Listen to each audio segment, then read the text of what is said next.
Hello everyone, welcome back to our channel education Allahabad.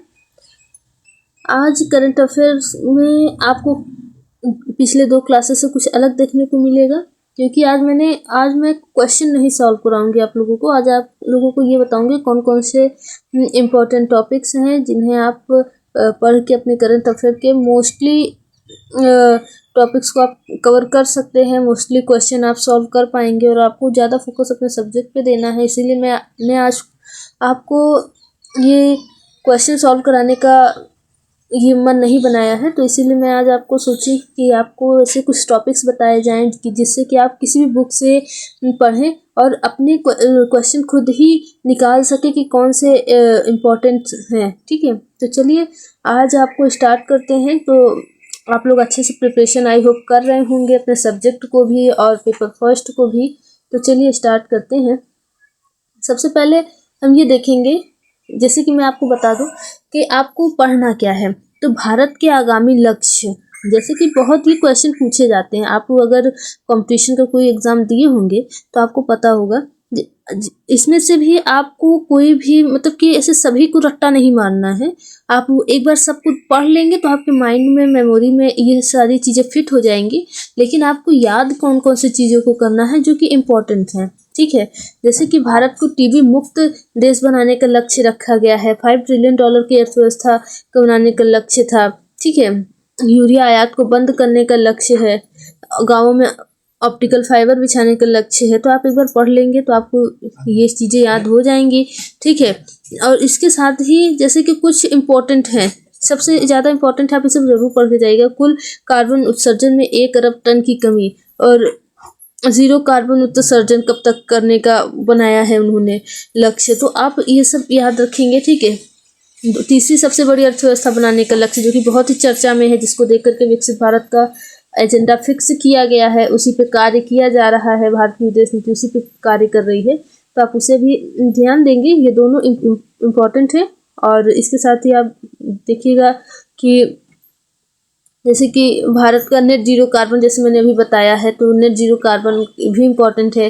पूर्ण रूप से मलेरिया उन्मूलन भी इम्पोर्टेंट है। 30% ये, तो इसमें जो है कि आपको बहुत ही कुछ इम्पोर्टेंट्स क्वेश्चन दिए गए हैं, मतलब कि इम्पोर्टेंट करंट अफेयर आपको बहुत ही छांट छांट के इसमें दिए गए हैं इस वीडियो में। तो आप पूरा अंत तक जरूर देखिएगा। लास्ट में मैंने एक टेस्ट भी दिया है करंट अफेयर का, तो आप उसे जरूर सॉल्व करेंगे। ठीक है, और क्योंकि उसमें आंसर दिए हुए हैं तो मैंने आपको सॉल्व कराया नहीं, उसमें आंसर बताया नहीं, उसमें आंसर की है, आप उसे याद कर लेंगे। ठीक है, पहले तो अपने से सॉल्व करेंगे, नहीं सॉल्व होगा तो उससे आंसर की से उसको सॉल्व करके आंसर टिक करके फिर आप उसे याद करेंगे। ठीक है, आप उसे राइट डाउन कर लेंगे। ठीक है, चलिए ये देखिए।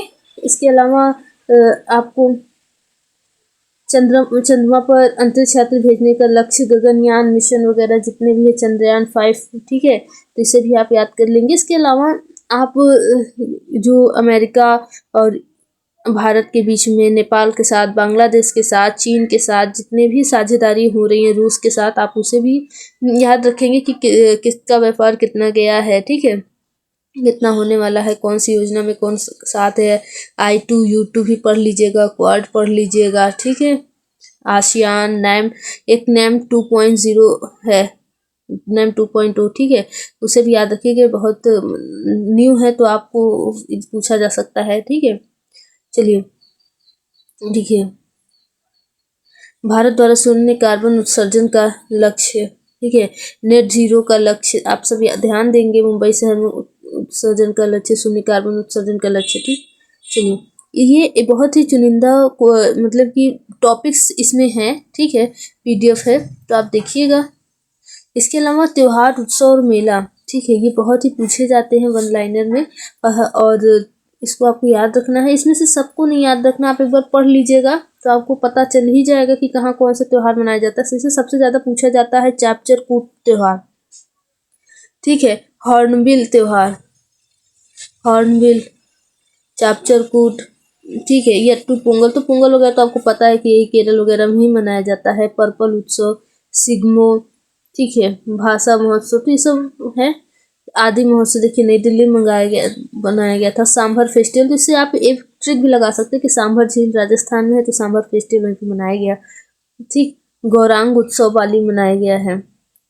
तो इसमें आपको सिग्मो याद ही कर लीजिएगा, सिग्मो उत्सव गोवा में मनाया गया है, ये क्वेश्चन इंपॉर्टेंट है, इसको भी पढ़ लीजिएगा। साथ ही साथ हॉर्नबिल त्योहार को याद रखिएगा, और ऊपर जैसे मैंने कि बताया है चाप चरकूट को, ठीक है, ये भी याद रखिएगा। चलिए आगे देखिए, जैसे कि इसमें कुछ इम्पोर्टेंस जैसे मैं बता रही हूँ कि आपको कैसे पढ़ना है किसी भी चीज़ों को, ठीक, तो ये सब आप देख लीजिएगा और इसको नोट डाउन कर लीजिएगा। जैसे खर्ची पूजा है तो त्रिपुरा में मनाया जाता है, सगा दावा उत्सव सिक्किम में, ठीक है, ये सब इम्पोर्टेंट क्वेश्चन है। जैसे चिल्ला पक्षी महोत्सव है तो वो उड़ीसा में चिल्का झील है, तो उसे आप देख सकते हैं, ठीक है। चलिए, श्री अन्न महोत्सव उत्तर प्रदेश में मनाया गया है। अच्छा, आप ये भी याद रखेंगे कि मोटे अनाज को नया नाम दिया गया है श्री अन्न, ठीक है, तो ये मोटे अनाज को नया नाम दिया गया, इससे ये भी पूछा जा सकता है आपको, तो आप ये भी याद रखेंगे।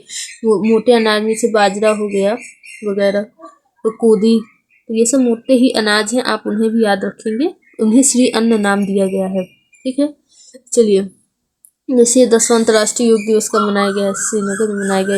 उगादी कहाँ कहाँ मनाया गया है। अच्छा, इसमें एक क्वेश्चन है राजस्थान का गणगौर उत्सव, ये राजस्थान में मनाया जाता है, ठीक है, तो ये भी आप याद रखेंगे।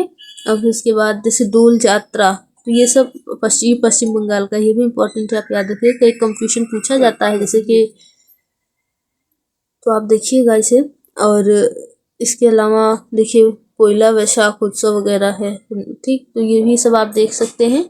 और इसमें से जो जो मैंने बताया है तो वो सब आप जरूर देखिएगा, क्योंकि वो सब इम्पोर्टेंट है और कई एग्जाम्स में पूछे गए हैं, और आप इन सभी को पढ़ेंगे, लेकिन जो मैंने खास तौर पे बताया है जिन्हें, तो उसे आप जरूर पढ़िएगा, ठीक है, याद कर लीजिएगा, याद करे बिना मत ही जाइएगा, याद करके ही जाइएगा। चलिए, इसके बाद हम देखेंगे संयुक्त राष्ट्र द्वारा घोषित वर्ष। अच्छा, इसके पहले आप यूएन के स्थापना कब हुई थी, ठीक है, तो और इसके अलावा इसके कौन कौन से अन्य संगठन हैं, जैसे WHO, WTO, ठीक है, WTO से कौन सा देश, WHO से कौन सा देश अभी बाहर होने को अमेरिका के अलावा हुआ है, तो आप उसे भी ध्यान देंगे कि अमेरिका के अलावा कौन सा देश WHO से बाहर होने को चाह रहा है। और इसके और भी जैसे संगठन हैं, तो जैसे IMF है, ठीक है, और सब संगठन हैं, तो आप ये सब भी ध्यान देंगे, यूनेस्को है ना, तो आप ये सब ध्यान देंगे। और इन सब के स्थापना कब हुई थी, कौन क्या कार्य करता है, यूनेस्को का क्या कार्य है और IMF का क्या कार्य है, ये सब आप ध्यान देंगे, ठीक है।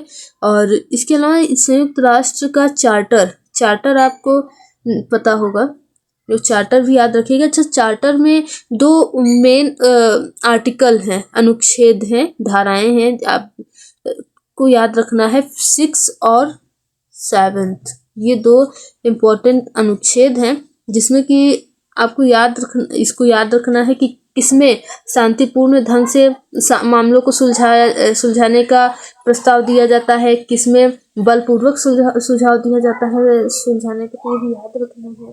और कोई भी क्वेश्चन को आपको नज़रअंदाज नहीं करना है, ये आपकी GK के लिए भी इम्पोर्टेंट है, आपके करंट अफेयर के लिए भी इम्पोर्टेंट है, और जिनका क्वेश्चन आता है, मतलब कि जिसका पॉलिटिकल साइंस सब्जेक्ट है, उसके लिए तो मोस्ट इम्पोर्टेंट है संयुक्त राष्ट्र, ठीक है। इसकी स्थापना कब हुई थी, संयुक्त राष्ट्र की स्थापना के साथ ही साथ आप ये भी ध्यान देंगे कि इसका दिवस कब मनाया जाता है, ठीक है, जैसे 24 अक्टूबर को संयुक्त राष्ट्र दिवस मनाया जाता है, तो आप ये भी याद रखेंगे। मानवाधिकार दिवस कब मनाया जाता है, 10 दिसंबर, तो वो भी आप याद रखेंगे। ओजोन दिवस कब मनाया जाता है, 16 सितंबर, वो भी याद रखेंगे। कल मैंने बताया था आपको 12 फरवरी को रविदास जयंती मनाई गई थी, 12 जनवरी को क्या मनाया गया था, 12 जनवरी को युवा दिवस मनाया जाता है, स्वामी विवेकानंद जी के जन्म उत्सव पर। सुशासन दिवस आप याद रखेंगे, देखिए मैं बताते जा रही हूँ, आप उसको याद रखिएगा, सुशासन दिवस आप याद रखेंगे, ठीक है। इसके अलावा अंतर्राष्ट्रीय मृदा दिवस याद रखेंगे, मृदा दिवस, ठीक है, वन दिवस, योग दिवस, हाँ, योग दिवस। और उसके अलावा आप क्या याद रखेंगे, पर्यावरण दिवस 5 जून को मनाते हैं, वो याद रखेंगे। 21 अप्रैल पृथ्वी दिवस याद रखेंगे आप, और 14 अप्रैल को याद रखेंगे भीमराव अम्बेडकर जी का जन्म दिवस मनाया जाता है, ठीक है। और 26 नवंबर संविधान दिवस के रूप में मनाया जाता है, वो भी याद रखें, क्योंकि 26 नवंबर 1949 को हमारा संविधान जो है कि उसको बन के तैयार हुआ था, उसे उस पर हस्ताक्षर किया गया था। तो ये सब चीज़ें डेट्स जो हैं इम्पॉर्टेंट हैं, आप उन्हें याद करेंगे, याद रखेंगे। और इसी तरह के और भी डेट्स और उनकी थीम जो कि अभी हाल ही में मतलब कि जो भी हाल में ऑर्गेनाइजेशन से सम्मेलन उसका हुआ है और उसकी थीम जो रखी गई है वो भी आप याद रखेंगे, ठीक है। चलिए देखते हैं संयुक्त राष्ट्र द्वारा घोषित वर्ष। तो 2019 को क्या घोषित किया गया था। आप ये नहीं है कि आने वाला ही पढ़ें, पीछे का भी पढ़ेंगे कि ऐसा ना हो कि पूछ ले। तो देसी भाषाओं का अंतर्राष्ट्रीय वर्ष 2020 को पौधों के स्वास्थ्य हेतु अंतर्राष्ट्रीय वर्ष, नर्स एवं दाई का अंतर्राष्ट्रीय वर्ष घोषित किया गया था। 2021 को शांति एवं विकास हेतु अंतर्राष्ट्रीय वर्ष घोषित किया गया था, ठीक है। 2022 को घोषित किया गया था कुटीर मत्स्य पालन हेतु अंतर्राष्ट्रीय वर्ष। 2023 को अंतर्राष्ट्रीय बाजरा वर्ष घोषित किया गया था और इसी में नरेंद्र मोदी जी द्वारा इसे श्री अन्न नया नाम दिया गया, ठीक है। इसके अलावा 2024 को कौन सा घोषित किया गया था, और विज्ञान प्रौद्योगिकी का अंतर्राष्ट्रीय वर्ष 2025 को घोषित किया गया, ये आप याद रखेंगे। अंतर्राष्ट्रीय दशक याद रखेंगे कि अंतर्राष्ट्रीय दशक 2022 से 32 तक को स्वदेशी भाषाओं का अंतर्राष्ट्रीय दशक घोषित किया गया है। 2021 से 30 तक को संयुक्त राष्ट्र पारिषद की बहाली दिवस और 2019 से 28 तक को शांति का दशक नेल्सन मंडेला का दशक घोषित किया गया है। तो आप ये याद जरूर रखेंगे कि नेल्सन मंडेला का दशक किसे घोषित किया गया, 2019 से 2028 तक का, ठीक है। चलिए अच्छा, एक बात और, जैसे कि ये संयुक्त राष्ट्र का भी हम जान रहे थे, तो इसके स्थापना के क्या क्या कारण हो सकते हैं, आप थोड़ा सा वन लाइनर में याद रखिएगा, इसको वन लाइनर में पूछा जा सकता है, ठीक। और संयुक्त राष्ट्र के पहले जो है राष्ट्र संघ जो स्थापित हुआ था, ठीक है, 1919 में, ये क्यों फेल हो गया, आप इसको भी ध्यान देंगे, वन लाइनर में पूछा जा सकता है। जिसका पॉलिटिकल साइंस है तो उसे जरूर ही मतलब पढ़ लेना चाहिए, क्योंकि उनसे तो उम्मीद की जा सकती है, क्योंकि वो उनके सिलेबस में ही है, तो उन्हें पढ़ ही लेना चाहिए। और इसके अलावा संयुक्त राष्ट्र के स्थापना के बाद भी जो है कि इसके मतलब कि देखा जाता है फिर भी शीत युद्ध हुआ। अब हालांकि एक गर्म युद्ध नहीं हो पाया, लेकिन ये शीत युद्ध हुआ, और शीत युद्ध के बाद आप ये भी याद रखेंगे कि क्या हुआ था। तो आप देखेंगे 1991 में 25 दिसंबर 1991 को क्या हुआ था कि यूएसएसआर जो है कोलैप्स कर गया था, ठीक है। 14+1, ठीक है, रूस और 14 कई देश थे, लिथुआनिया और लाटविया, रूस के अलावा जितने भी थे, ठीक है, छोटे छोटे गणराज्य थे जिनसे मिलकर यूएसएसआर बना था, वो कोलैप्स कर गया और ये सब अलग हो गए। अच्छा, इसके बाद आप एक बात और याद रखेंगे कि राष्ट्रमंडल, ठीक है, राष्ट्रमंडल की भी स्थापना होती है स्वतंत्र राज्यों के, तो आप इसे भी याद रखेंगे, इसे CIS कहा जाता है। तो आप इन सब बातों को भी याद रखेंगे, और ये भी याद रखेंगे कि जब यूएसएसआर कोलैप्स किया तो सिर्फ एक महाशक्ति बची रह गई पूरे विश्व में, USA, ठीक है। और इसी के बाद जो है कि हमारा 1991 में क्या हो गया था, इसी के यूएसएसआर कोलैप्स होने के बाद ही हमारे यहाँ LPG लॉन्च की गई थी, ठीक है। उदारीकरण हमारे अर्थव्यवस्था में आया था, हमारी अर्थव्यवस्था ओपन की गई थी, ठीक है। ओपन अर्थव्यवस्था का मतलब कि निजीकरण किया गया था। हमारी अर्थव्यवस्था पहले बंद अर्थव्यवस्था थी, जैसे कि समाजवाद से प्रभावित होकर के बंद अर्थव्यवस्था थी, लेकिन उसके बाद जब 1991 में यूएसएसआर कोलैप्स करता है और भारत के लिए मुश्किलें बढ़ती हैं, तो और इसके साथ ही आप ये भी ध्यान दीजिएगा कि 1991 में भारत में LPG लागू करने के क्या कारण थे, ओपन अर्थव्यवस्था करने की क्या जरूरत है, क्योंकि जो संयुक्त राष्ट्र ने ये घोषित कर दिया था कि आप अपने में, ठीक है, संयुक्त राष्ट्र और जो बैंक होते हैं, विश्व बैंक, IMF वगैरह ने घोषित कर दिया था कि यदि आप अपने देश में उदारीकरण नहीं लाते हैं, खुली अर्थव्यवस्था का लॉन्च नहीं करते हैं, तो हम आपको सहायता नहीं प्रोवाइड कर सकते। तो इसीलिए हमारे भारत में LPG को 1991 में लॉन्च किया गया था। तो ये सब इम्पोर्टेंट हैं, आप ये ध्यान दीजिएगा, ठीक है। और इसके अलावा आप ये भी ध्यान रखेंगे GK के लिए, गुजरात गुजराल जो है डॉक्ट्रिन, आप उसे भी याद रखेंगे, ठीक है। उसके अलावा जो पहले लुक ईस्ट थी, लुक ईस्ट पॉलिसी, वो आप इसे याद रखेंगे। और लुक ईस्ट पॉलिसी का जो न्यू वर्जन है नरेंद्र मोदी जी के कार्यकाल में, उसे एक्ट ईस्ट कर दिया गया है, आप इसे याद रखेंगे। अच्छा, लुक ईस्ट में ये था कि हमें अपने पड़ोसी, अपने दूसरे दूर दराज के देशों से ज़्यादा हमें अपने पड़ोसियों को देखना है, ठीक है। लुक ईस्ट में ये था, लेकिन जब एक्ट ईस्ट आया तो हमें ये कहा गया, मतलब कि इसके अंतर्गत ये बातें हैं कि हमें अब उन्हें देखना ही नहीं है, हमें उनके लिए कार्य भी करना है, ठीक है। हम उनसे ये अपेक्षा नहीं करेंगे कि हम उनके लिए ये कार्य कर रहे हैं तो हमारे लिए भी कुछ करें, वो करें चाहे ना करें, हमें उनके लिए वो करना है, ठीक है। तो ये एक्ट ईस्ट पॉलिसी है। इस एक्ट ईस्ट पॉलिसी के बारे में पूछा जा सकता है, जो कि आजकल बहुत चर्चा में है, इसलिए मैं बता दे रही हूँ कि ये साउथ ईस्ट एशियन कंट्री के लिए, ठीक है, उनसे रिश्तों को मजबूत बनाने के लिए ये सब किया जा रहा है। अच्छा, इसके अंतर्गत अगर देशों के साथ जो है फ्री ट्रेड एग्रीमेंट करने की भी बात होती है, ठीक है, आप इसे भी ध्यान देंगे। और इसके साथ ही साथ एक और चीज़ ट्रेंडिंग चल रही है, नेशन फर्स्ट, नेशन फर्स्ट, ठीक है। इसके अंतर्गत ये है कि नेशन फर्स्ट, इंडिया फर्स्ट, ठीक, कि आप लोगों को क्या चीज़, मतलब कि ये ध्यान देना है कि नेशन फर्स्ट या इंडिया फर्स्ट के अंतर्गत प्रधानमंत्री नरेंद्र मोदी की ये नीति है कि हम अपने देश के हितों को ध्यान रख करके ही कोई भी पॉलिसीज बनाएंगे और किसी के साथ संधि या समझौता करेंगे, नहीं तो नहीं करेंगे। हमारे देश की जहाँ हित नहीं रहेगा वहाँ हम नहीं करेंगे, पहले हम अपने राष्ट्र हित को ध्यान देंगे। तो ऐसा इंडिया फर्स्ट और नेशन फर्स्ट है, आप इसे भी याद रख लीजिएगा। और चलिए आगे देखते हैं।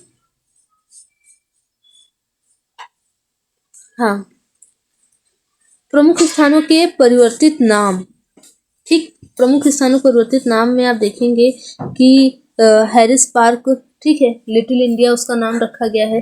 सिडनी कहाँ है हैरिस पार्क, ये भी अलग से पूछा जा सकता है कि हैरिस पार्क कहाँ है, तो ऑस्ट्रेलिया के सिडनी में है और इसका नाम बदल के लिटिल इंडिया रख दिया गया है, इसे भी याद रखिएगा। मुगल गार्डन का आपको पता ही है कि इसका नाम अमृत उद्यान रखा गया है। राउरकेला हॉकी स्टेडियम का नाम बिरसा मुंडा अंतर्राष्ट्रीय हॉकी स्टेडियम कर दिया गया है।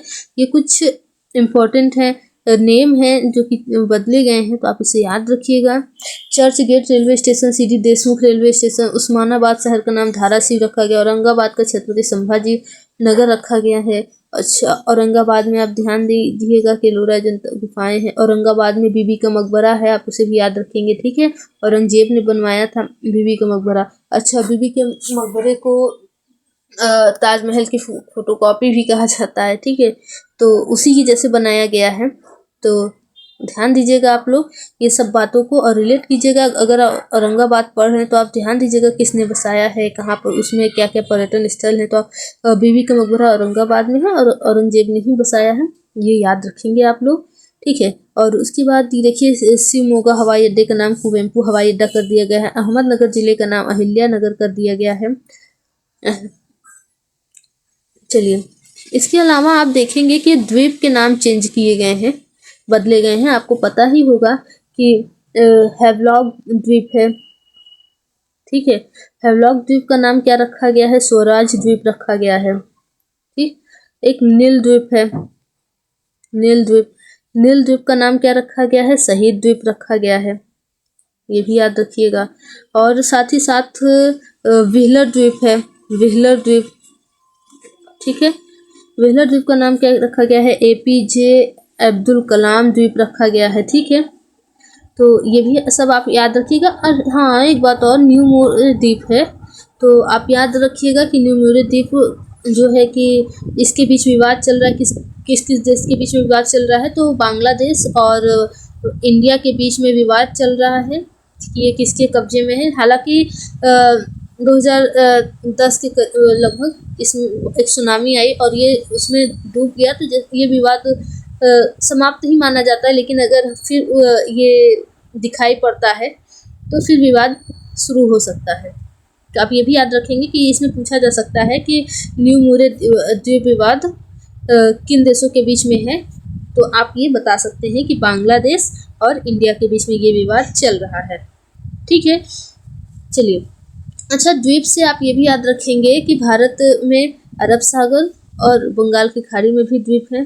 ठीक है, इसमें जो है कि ये कम से कम 500 लक्षद्वीप और अंडमान निकोबार और लक्षद्वीप जो है 520 के लगभग द्वीप हैं, और ये 36 के लगभग द्वीप होंगे, और इसमें से 10 ही आबादी वाले हैं, बाकी और नहीं है। और ये लक्षद्वीप द्वीप का आप भी याद रखेंगे कि हाँ, ये भी याद रखेंगे कि लक्षद्वीप के पूर्व में बैरन द्वीप है। बैरन द्वीप ही क्या है, भारत का एकमात्र सक्रिय ज्वालामुखी है।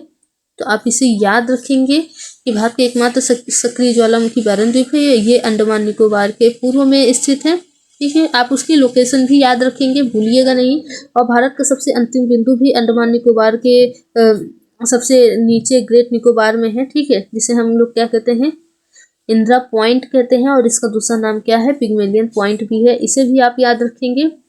चलिए आगे बढ़ते हैं, और साथ ही आप ये भी याद रखें कि जनजातियों के नाम मैंने बोले थे आपको याद करने को। ठीक है, जनजातियां भी याद रखेंगे। तो इसमें अंडमान निकोबार में कौन कौन सी जनजातियां रहती है, सबसे इम्पोर्टेंट जनजाति है शोम्पेन। ठीक है, ये कई बार पूछा गया है, शोम्पेन जनजाति लिख देती हूँ। शोम्पेन जनजाति और जारवा कहाँ रहती हैं, अंडमान निकोबार में रहती हैं, आप याद रखिएगा। और सेंटिलियन जनजाति भी रहती है। तो ये तीनों जनजातियों का आप याद रखिएगा। शोम्पेन में वेरी इंपॉर्टेंट है, क्योंकि ये पूछता ही है कहाँ निवास करती हैं, तो ये यही निवास करती हैं। चलिए, अच्छा एक बात ये भी याद रखिएगा कि अंडमान निकोबार में तिल के पेड़ पाए जाते हैं, मतलब कि तिल के तेल को उसका सेवन किया जाता है जनजातियों के द्वारा, ये भी आप याद रखेंगे।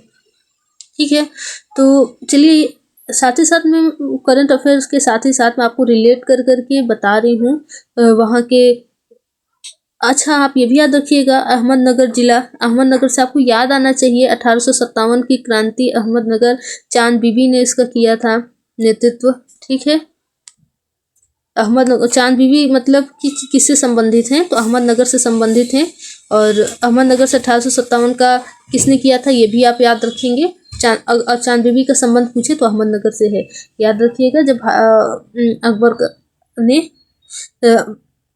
इस अहमदनगर पर आक्रमण किया था तो उसे सबसे कठिन लगा, और उन्होंने कहा कि चांद बीबी जो है एक अकेली मर्द थी। ठीक है, तो आप याद रखेंगे अहमदनगर चांद बीबी का शासन था। ठीक है, चलिए अच्छा, राउरकेला हॉकी स्टेडियम है, राउरकेला संयंत्र भी है, आप इसे भी याद रखेंगे। चलिए राउरकेला के बाद वर्ष 2023 और 2025 के बीच में जो विभिन्न ऑपरेशन चलाए गए हैं, कई ऑपरेशन हैं, इनमें से आपको कुछ कुछ इम्पोर्टेंट याद रखना है। ठीक है, जैसे कि आप याद रख सकते हैं कि ऑपरेशन नन्हे फरिश्ते को, ठीक है, ये याद रखिएगा। और उसके साथ ही साथ ऑपरेशन अजय इजराइल हमास युद्ध के दौरान, जैसे ये ऑपरेशन अजय इजराइल हमास युद्ध के दौरान इजराइल से भारतीयों को वापस लाने के लिए है। ठीक है, ऑपरेशन त्रिनेत्र, ऑपरेशन सजग, ठीक, ये सब भी आप याद रख लीजिएगा। ठीक, और चलिए आगे देखते हैं। ऑपरेशन ध्वस्त देखिए, आतंकवाद और अपराध को समाप्त करने के लिए किया गया है। इसके अलावा ऑपरेशन सद्भावना, ऑपरेशन गरुण याद रखिएगा, सीबीआई द्वारा ड्रग नेटवर्क को खत्म करने के लिए, और ऑपरेशन मेघचक्र को याद रखिएगा। ठीक है, चलिए इसके अलावा आप देखेंगे कि ऑपरेशन गंगा भी कभी पूछा जा सकता है कि भारत और युद्धग्रस्त यूक्रेन में फंसे भारतीय नागरिकों और छात्रों को भारत लाने के लिए चलाया गया था। ठीक है, सर्द हवा याद रखिएगा, ऑपरेशन सर्द हवा। और इसमें से आप सभी पढ़िएगा, और कुछ कुछ जो मैंने बताए हैं उसको तो याद ही कर लीजिएगा, आपके लिए इम्पोर्टेंट है। ठीक है, चलिए नेक्स्ट देखते हैं G20 बैठक। अच्छा, आप ये भी सोच रहे होंगे कि ये पीडीएफ ही पढ़ा रही है, तो लेकिन ये पीडीएफ जो है कि मैंने कई जगह से इम्पोर्टेंट जो टॉपिक लगे हैं मैंने उन सबके फ़ोटो क्लिक करके पीडीएफ बनाए हैं। तो ये किसी एक बुक से नहीं है, ठीक है, ये कई बुक्स से मैंने बनाए हैं पीडीएफ इम्पोर्टेंट टॉपिक देख के। ठीक है, तो आप इसे ज़रूर पढ़ लीजिएगा, और जो आपको अच्छा लगे उसे नोट डाउन कर लीजिएगा। वीडियो अच्छी लगे तो लाइक भी कर दीजिएगा, अपने दोस्तों के साथ शेयर भी कर लीजिएगा जो प्रिपरेशन कर रहे हैं पीजीएटी के लिए। चलिए देखिएगा कि जो G20 की बैठक हुई थी 2023 में, तो इनके क्वेश्चन याद रखिएगा कि G20 में क्या क्या कौन कौन सी बैठकें हुई थी, राष्ट्राध्यक्षों की बैठकें हुई थी, तो आप इसे याद रखेंगे। इसके साथ ही साथ जो है कि विदेश मंत्रियों की बैठक जो नई दिल्ली में हुई थी, ये याद रखेंगे।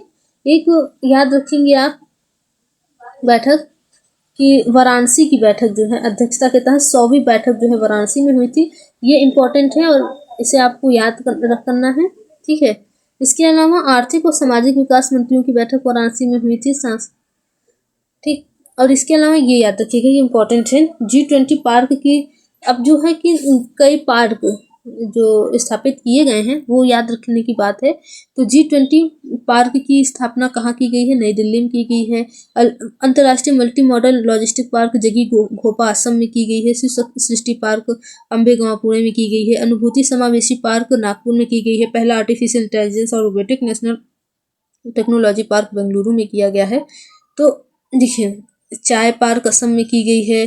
Fire park Bhubaneswar Orissa. Electronic park Uttar Pradesh. पहला e waste eco park Delhi में किया गया है, ठीक है। अभी देखिए, उत्तर भारत का पहला औद्योगिक बायोटेक पार्क कठुआ जम्मू कश्मीर, याद रखेंगे। और पहला जियो पार्क कहाँ किया गया है? मध्य प्रदेश में किया गया है। भारत दर्शन पार्क दिल्ली में किया गया है। Medical device park Gautam Buddh Nagar में। पहला भारत कोरियाई मैत्री पार्क दिल्ली में किया गया है, ठीक है। इसी तरह आप के सामने कई हैं क्वेश्चन। स्वच्छ भारत स्वच्छता पार्क तो दिल्ली में स्थापित किया गया है, आप याद रखेंगे। और इससे संबंधित इसीलिए मैंने आज MCQ नहीं कराया, क्योंकि MCQ एक वीडियो में 15 से 20 ही हो पाते हैं और उसी में टाइम हो जाता है। तो इसीलिए आज मैंने कई मतलब कि ऐसे 1 लाइनर निकाल दिए हैं और आपको दिए हैं कि आप ये सब को पढ़ ही लीजिएगा, नोट डाउन कर लीजिएगा, तो आपके लिए बेस्ट रहेगा, क्योंकि इससे ज़्यादा आपको समझ में आएगा। और MCQ से तो उतना फिलहाल नहीं हो पा रहा है, तो आप इसी को देखिएगा। हाँ, लेकिन लास्ट में मैंने MCQ दिए हुए हैं आपके टेस्ट के लिए और आपको ये बताने के लिए कि कैसे क्वेश्चन पूछे जाते हैं, ठीक है। तो आप उन्हें ध्यान से देखिएगा और कंफ्यूज नहीं होइएगा। कोई भी क्वेश्चन जो है घुमा के पूछा जाए तो आप उसे जवाब दे सकें, ठीक है। ये देखिए, आ गया करंट अफेयर टेस्ट। तो यही मैं इसी की बात मैं कर रही थी। तो करंट अफेयर टेस्ट में ये सब क्वेश्चन मैंने दिए हुए हैं, आप इन्हें सॉल्व करेंगे, ठीक है। वीडियो को पॉज कीजिएगा, आप उसे सॉल्व करने की कोशिश कीजिएगा। आपको जो क्वेश्चन ज़्यादा टफ लगे तो आप उसे लिख के नोट डाउन करके आप उसे लर्न कर लीजिएगा, ठीक है। और ये सब इम्पोर्टेंट ही क्वेश्चन है, तो इसलिए करंट अफेयर टेस्ट के तहत मैंने दिए और बताए हैं। और आप इसमें देखिएगा कैसे क्वेश्चन पूछे जा रहे हैं। जैसे हाल ही में उत्तर प्रदेश में घोषित राज्य राजधानी क्षेत्र में निम्नलिखित में से कौन सा जिला शामिल नहीं है, आप ये देखेंगे। तो और इस जैसे कि वाला देखिए, हाल ही में भारतीय रिजर्व बैंक ने किस संगठन के देशों के लिए 2024 से 27 की अवधि के लिए मुद्रा विनिमय हेतु संशोधन ढांचा लागू करने का निर्णय लिया है? हाल ही में किस संस्था ने भारत के संदर्भ वित्तीय समावेशन सूचकांक जारी किया है, आप ये भी देखेंगे।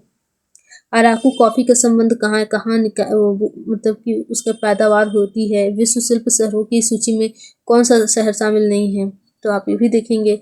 अच्छा, इसके साथ ही ये कई क्वेश्चंस हैं, आप देखिएगा और आपकी समझ को ये बढ़ाएंगे। देखिए, जैसे ये क्वेश्चन है, इंपॉर्टेंट है, आजकल चर्चा में है, तो आपसे पूछा जा सकता है क्या कि reciprocal exchange of logistic agreement, reciprocal exchange of logistic agreement क्या है? तो ये क्या है? रेसिप्रोकल टैरिफ की बात की जा रही है, ठीक है। रेसिप्रोकल टैरिफ की बात की जा रही है कि किसके बीच में है? आजकल आपको पता होगा कि ट्रेड वॉर चल रहा है, ट्रेड वॉर की कंडीशन है, ठीक है, जिसकी वजह से शेयर मार्केट में बहुत सारे अप्स और डाउन्स हुए हैं, ठीक है। तो आप याद रखिएगा कि ये रेसिप्रोकल जो है अमेरिका और भारत की, मतलब रेसिप्रोकल एक्सचेंज, ये क्वेश्चन आप पढ़िएगा। लेकिन इसके साथ ही आप जब रेसिप्रोकल शब्द देखेंगे तो रेसिप्रोकल टैरिफ आपको जरूर याद होनी चाहिए, ठीक है। तो रेसिप्रोकल टैरिफ क्या है?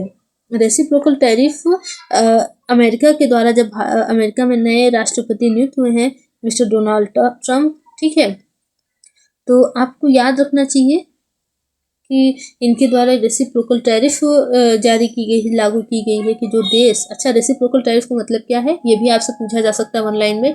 इसका मतलब ये है कि कोई भी देश किसी अमेरिकी उत्पाद पर जितना भी टैक्स लगाएगा, ठीक है, अमेरिका भी, ठीक है, अमेरिका भी उतना ही टैक्स उनके उत्पादों पर लगाएगा। जैसे मान लीजिए ये इंडिया है, ठीक है, हम एक एग्जांपल लेते हैं कि इंडिया की हार्ले यूएसए की, ठीक है, यूएस की हार्ले डेविडसन बाइक है, ठीक है, उस पर इंडिया मान लीजिए कि 87% का टैरिफ लगाता है, ठीक है, 87% का टैरिफ लगाता है हार्ले डेविडसन पर। तो अब अगर ये कम, देखिए रेसिप्रोकल टैरिफ में यही है कि अभी ये लगा रहा है तो यूएस भी अब भारत के उत्पादों पर कितना 87% टैरिफ लगाएगा, जबकि यूएसए वैसे लगाता तो है 10 से 15%, लेकिन अब ये 87% लगाएगा। तो इस जब से रेसिप्रोकल टैरिफ लॉन्च हुआ है तब से भारत ने हार्ले डेविडसन का कर दिया है 15%, ठीक है। मान लीजिए जहाँ की 20 लाख की हार्ले डेविडसन मिल रही है तो वो अब बहुत ही कम हो जाएगी, उस पर टैक्स जो है 15% ही लगेगा, ठीक है। चलिए रेसिप्रोकल टैरिफ आप याद रखेंगे, ठीक है। चीन पर कितना लगाया गया है 140% की, इंडिया पे कितना लगाया गया है, और भी देशों पे। अच्छा, जब ये रेसिप्रोकल टैरिफ से ट्रेड वार की कंडीशन बन रही है तो भारत के लिए एक विकल्प ये भी है कि वह साउथ एशियन कंट्री जितनी भी हैं, साउथ ईस्ट एशियन कंट्री, उनसे अपना व्यवहार, अपना संबंध अच्छे बना करके वो उनसे अपने एग्रीमेंट कर सकते हैं, फ्री ट्रेड एग्रीमेंट, ठीक है, जिससे कि उनको यूएसए की मार से बचा जा सके, ठीक है। ज़्यादा अपना आयात निर्यात वो अन्य देशों के साथ बढ़ाएं ताकि उसके रेसिप्रोकल टैरिफ से बहुत ही कम उनको नुकसान हो, ठीक है। ये भी आप याद रखेंगे, आपसे पूछा जा सकता है। आप एक ही वर्ड पे ध्यान दिया कीजिए कि आप अगर देख रहे हैं रेसिप्रोकल तो आपको तुरंत याद आना चाहिए कि रेसिप्रोकल टैरिफ नाम की भी कोई चीज़ है, आजकल बहुत चर्चा में है, तो आपको उसे पढ़ लेना चाहिए, ठीक है। इसके अलावा देखिए कई क्वेश्चन इसमें हैं तो आपको ये सब याद रखना है, ठीक है। जनजातियों को याद रख लीजिएगा, कौन सी जनजाति कहाँ पर है, ठीक। और देखिएगा कई क्वेश्चन है यहाँ पर, तो आपको जैसे कि अभी देखिए नेल्सन मंडेला दिवस पूछा गया है तो आपको नेल्सन मंडेला दशक भी याद रखना है, अभी मैंने ऊपर बताया है तो आप उसे याद रखेंगे, आपको वर्ड से याद आना चाहिए, ठीक है। क्वेश्चन तो आप जो है कि नेल्सन मंडेला का नाम आया तो आप उनके बारे में 2-4 फैक्ट याद ही रखिएगा, ठीक है। चलिए ये सब क्वेश्चन है, आप उसे इन्हें देखिएगा और सॉल्व करने की कोशिश कीजिएगा, ठीक है। और जैसे कि अभी हाल ही में नाटो के नए महासचिव के रूप में किसे नियुक्त किया गया है, तो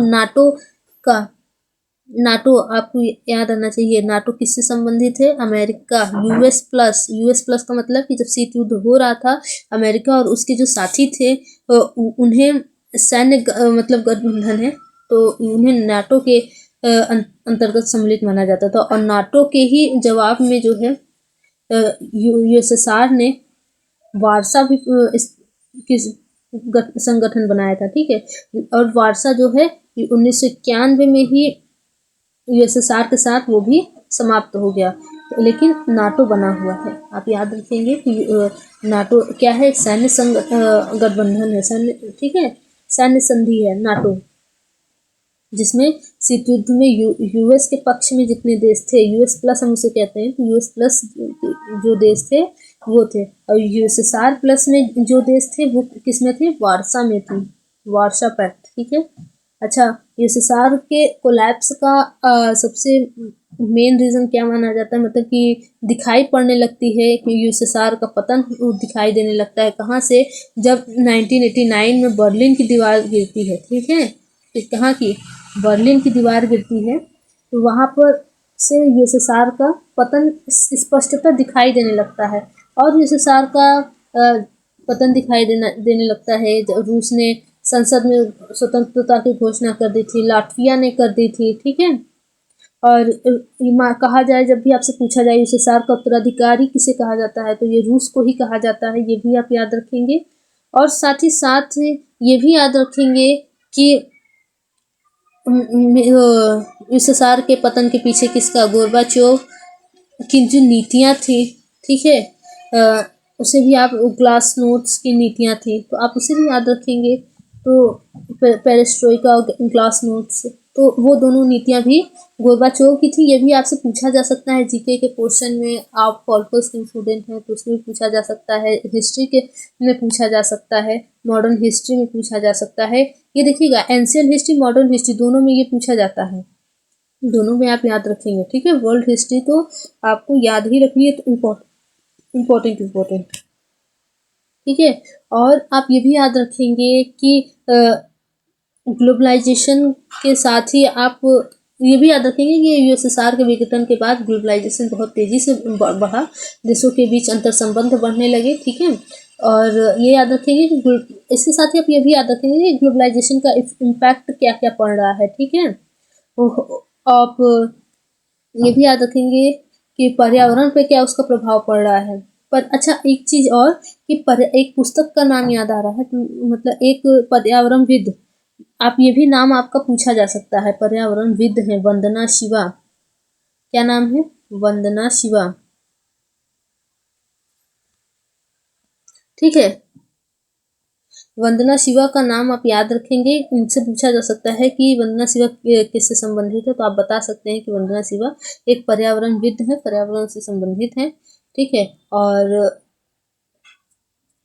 चलिए, याद सब जो मैं बताती जा रही हूँ आप उसको ध्यान में, माइंड में बैठाते जाइएगा, और कुछ भी हो इन सबको भूलिएगा नहीं। साथ ही आप भारत की विदेश नीति को भी ध्यान रखिएगा, जैसे हम, ठीक है, फॉरेन पॉलिसी याद रखिएगा। अच्छा, फॉरेन पॉलिसी तो बहुत पुरानी, मतलब कि भारत की 1947 से आप ध्यान दे पढ़ते हैं, लेकिन आजकल जो ट्रेंड चल रहा है, न्यू फॉरेन पॉलिसी का ट्रेंड चल रहा है। किसका चल रहा है? न्यू फॉरेन पॉलिसी का ट्रेंड चल रहा है। तो न्यू फॉरेन पॉलिसी के अंतर्गत जो भी मैंने पहले बताया है, क्या बताया है कि नेशन फर्स्ट मैंने बताया है, ठीक है, एक्ट ईस्ट बताया है।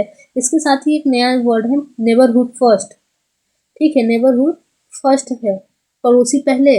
इसका मतलब कि यही है कि पड़ोसियों को हम पहले ध्यान देंगे। देखिए, सब अलग अलग बातें हैं, थोड़ा थोड़ा डिफरेंस है, लेकिन आपको याद रखना है नेशन फर्स्ट क्या है, एक्ट ईस्ट क्या है, नेबरहुड फर्स्ट क्या है, तो आप ये याद रखेंगे।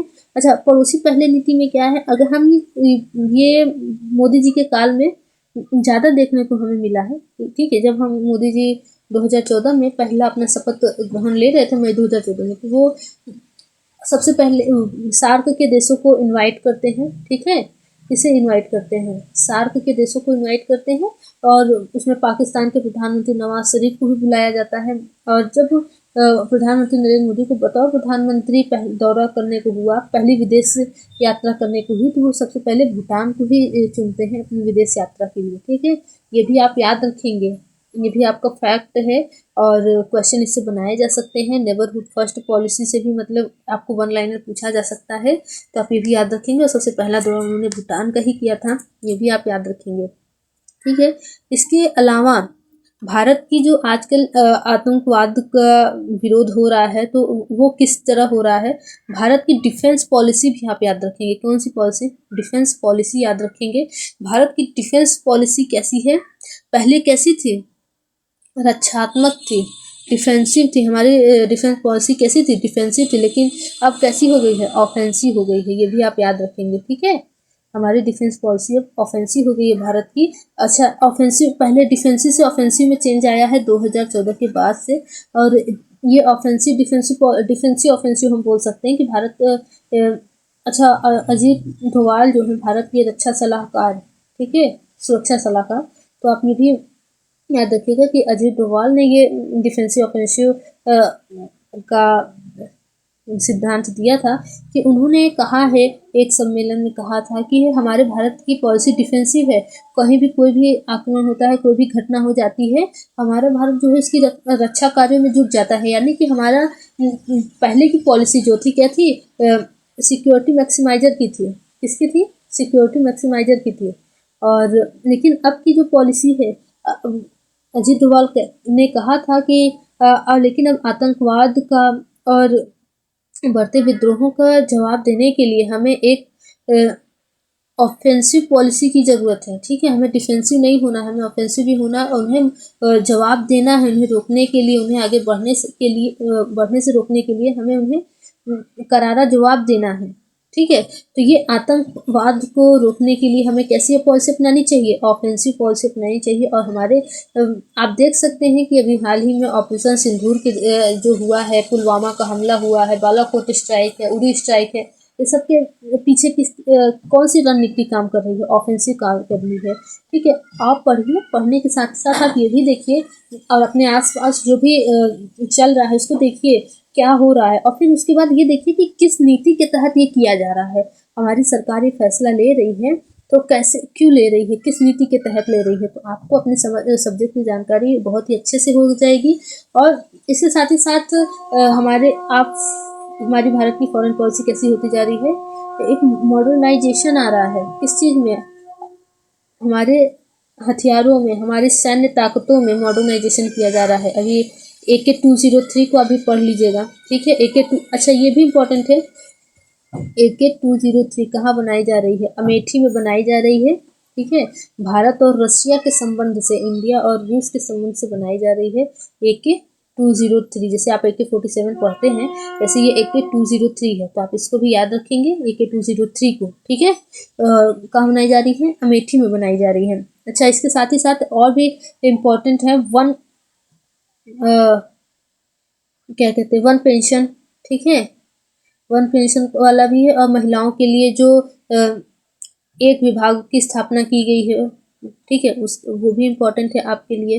अग्निवीर भी पढ़ लीजिएगा, अग्निवीर भी इम्पोर्टेंट है, ये सब हमारे लिए इम्पोर्टेंट है। और साथ ही साथ जो सूर्य घर योजनाएं वगैरह चलाई जा रही हैं, ठीक है, न्यूक्लियर प्लांट को बढ़ाया जा रहा है, ठीक है, न्यूक्लियर क्रांति जिसे हम कहते हैं, तो ये सब भी आपके लिए इम्पोर्टेंट है, पढ़िएगा। साथ ही साथ ये सब ऐसा चीज़ें हैं कि आपको अपने सब्जेक्ट में भी बढ़ोतरी देंगे, ठीक है। ये सब जीके के भी क्वेश्चन है, आपको अपने सब्जेक्ट के लिए भी इम्पोर्टेंट हो सकते हैं, ठीक है। साथ ही साथ कई आप विद्वानों के किताबों को भी पढ़िएगा, ठीक है। जैसे महात्मा गांधी हो गए, अम्बेडकर हो गए, और जवाहरलाल नेहरू, फिर रविंद्रनाथ टैगोर, ये सब की किताबों को पढ़िएगा। MN रॉय हो गए, ठीक है। तो ये सब के किताबों को जब आप पढ़ेंगे, किताबों को पढ़ने का मतलब कि उनके नाम को आप याद रख लिए कि पुस्तकों के नाम एक वन लाइनर पूछा जा सकता है, ठीक है, कि इस पुस्तक के लेखक कौन है, ठीक है। जैसे कि आप ये याद रखिएगा कि कौन से, जैसे मुख भारत पत्रिका, ठीक है, मुख भारत भी एक इम्पोर्टेंट है। तो मुख भारत पत्रिका किसने चलाई थी, तो डॉक्टर भीमराव अम्बेडकर ने चलाई थी, तो ये भी आप याद रखेंगे, ठीक है। तो ये सब इम्पोर्टेंट क्वेश्चन है, आप उन्हें पढ़िएगा, पुस्तकों के नाम पढ़िएगा, और जो ट्रेंड में चल रहे हैं वे पुस्तकें भी पढ़िएगा, ठीक है। चलिए देखते हैं आगे। बीच बीच में मैं आपको ऐसे बताती जा रही हूँ ताकि आपका याद होता रहे, आपका रिवीजन होता रहे, और आपको पता चलता रहे कि कैसे हमें क्या चीज़ पढ़ना है, क्या नहीं पढ़ना है, ठीक है। भारतीय ओलंपिक संघ की पहली महिला अध्यक्ष कौन बनी है, ये मैंने लास्ट वीडियो में बताया था, आप उसे जरूर देखिएगा, पढ़ लीजिएगा, इम्पोर्टेंट क्वेश्चन है, ठीक है। चलिए देखिए ये सारे क्वेश्चन है।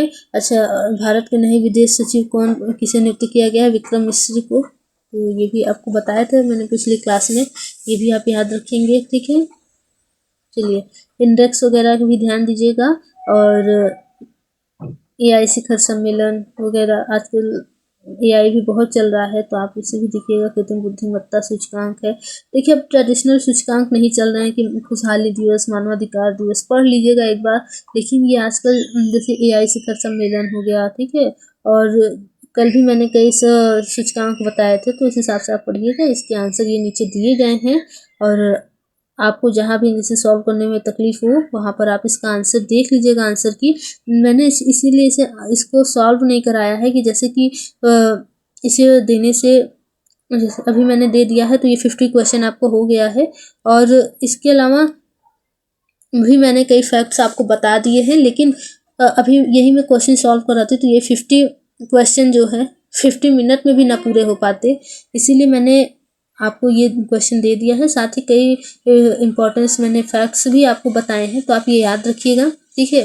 और इसको आप स्क्रीनशॉट ले लीजिएगा और अच्छे से पढ़ लीजिएगा, ठीक है। ये सब ऑपरेशन वगैरह भी पढ़ लीजिएगा, पुस्तकों के नाम आप याद रखिएगा। और कहीं से भी पढ़ रहे हो, लेकिन आपको याद रखना है कि आपको अपने पीजीएटी के एंट्रेंस के हिसाब से तैयारी करनी है, ताकि आपका पीजीएटी एंट्रेंस क्रैक हो सके और आप अच्छे से मेन कैंपस में एडमिशन ले सकें। तो आज की वीडियो में सिर्फ इतना ही, और जल्द ही नई वीडियो आएगी, नए टॉपिक्स के साथ आएगी। आपको बताया जाएगा कौन सा इम्पोर्टेंट आपके लिए टॉपिक्स हैं, ठीक है। तो आप उस पर कंसंट्रेट कीजिएगा और इसको लर्न कर लीजिएगा सारे क्वेश्चंस को। और इसमें से इम्पोर्टेंट क्वेश्चन जो देखिएगा, जैसे मैंने बताए हैं, वो सब तो आप जरूर याद कर लीजिएगा, और बाकी सबको एक सरसरी निगाह से पढ़ जरूर लीजिएगा, ठीक है। ऐसा नहीं है कि ये वाला क्वेश्चन ना पढ़ें, ऐसा मत कीजिएगा। सभी क्वेश्चंस को पढ़ लीजिएगा, चाहे सरसरी निगाह से ही पढ़िएगा, लेकिन पढ़ लीजिएगा। और सभी, और जो मैंने बताए हैं उसे तो जरूर भी याद कर लीजिएगा। और जो बीच बीच में मैंने फैक्ट्स बताए हैं, यूएसएसआर से संबंधित, यूएस से संबंधित, रेसिप्रोकल टैरिफ और शीत युद्ध से संबंधित, नाटो, वार्सा, जितनी भी चीज़ें मैंने बताई हैं आप उसे जरूर याद रखेंगे, ठीक है। ये आपके सब्जेक्ट में भी बढ़ोतरी देगा, और जो स्टैटिक्स जीके हैं उस सब में तो बढ़ोतरी देगा ही देगा। साथ ही मैंने फॉरेन पॉलिसी के भी कुछ क्वेश्चन बताए हैं, वो आपके करंट में भी इम्पोर्टेंट होंगे, क्योंकि वो न्यू फॉरेन पॉलिसी लॉन्च हो रही है। तो आप वो भी याद रखिएगा, NAM 2.0 भी याद रखिएगा, ठीक है। आप के लिए इम्पोर्टेंट है, आप याद रखिएगा ज़रूर से। और इन सब क्वेश्चंस को पढ़ते जाइएगा। वीडियो पसंद आई हो तो उसे लाइक कीजिएगा, ठीक है। सब्सक्राइब कर लीजिएगा अगर चैनल पर सब्सक्राइब नहीं किए हैं। और आपके साथ जितने भी फ्रेंड हैं जो इसकी तैयारी कर रहे हैं पीजीएटी एंट्रेंस की, आप उन्हें ये वीडियो ज़रूर शेयर कीजिएगा, और पूरा वीडियो जो है आप अच्छे से लर्न कर लीजिएगा, ठीक है। चलिए, धन्यवाद आपका बहुत बहुत।